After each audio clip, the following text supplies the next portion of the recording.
Migrant workers are an important part of Taiwanese society. They often work in factories, construction sites, fishing ports, farms, hospitals, and homes as caregivers.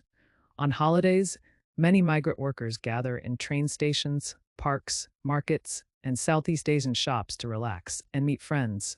In Tainan, migrant workers are commonly seen around Tainan Railway Station, Yongkang Industrial District, fishing ports such as Anping Harbor, and agricultural areas like Madu and Xinying.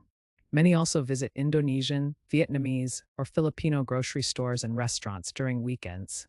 However, migrant workers face many difficulties in Taiwan. Language barriers and cultural differences can make daily life stressful. Some workers experience long working hours, low wages, discrimination, and high broker fees.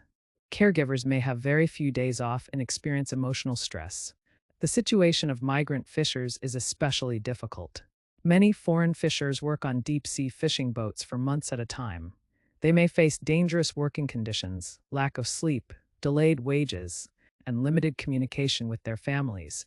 Because they work far from land, it is harder for them to seek help or report unfair treatment.